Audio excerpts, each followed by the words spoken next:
Bago pa man magsimula ang Game 7 sa pagitan ng Detroit Pistons at Cleveland Cavaliers, inanunsyo nga ng ilang mga analyst, liyamado dito ang Pistons habang dehado naman ang Cavaliers sa laro. Kita sa nakalipas na laban, mas maganda ang nilalaro ng Pistons sa tuwing naglalaro sila sa kanilang court.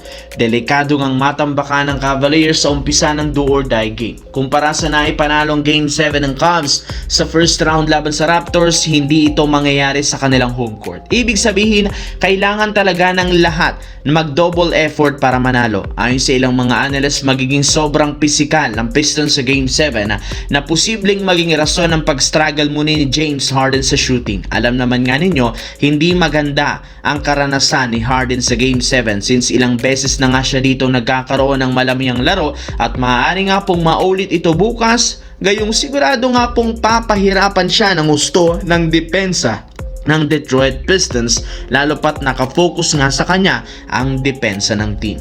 Samantala, usap-usapan sa social media ang plano ng Los Angeles Lakers na hindi na nila pabalikin pa at panatilihin sa lineup ang starting center na si DeAndre Ayton kasunod ng pagkakaroon nito ng napakalamyang laban na kontra sa OKC Thunder. Dahil sa balita, may ilang mga analyst ang nagsabi na kung papalitan nila ang bagong sentro si Ayton, gusto nga nilang ipalit ang dating superstar big man na si Anthony Davis.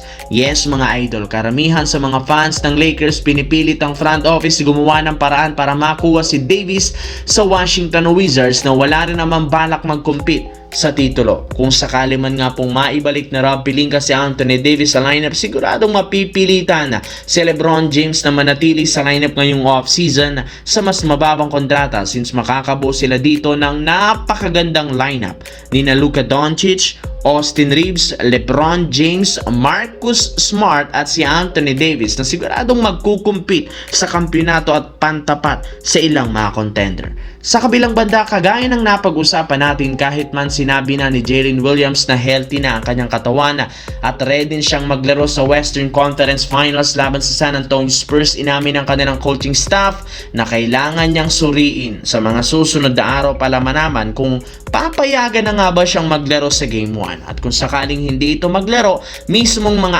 analysts nang nagsabi mahihirapan ang OKC ng husto.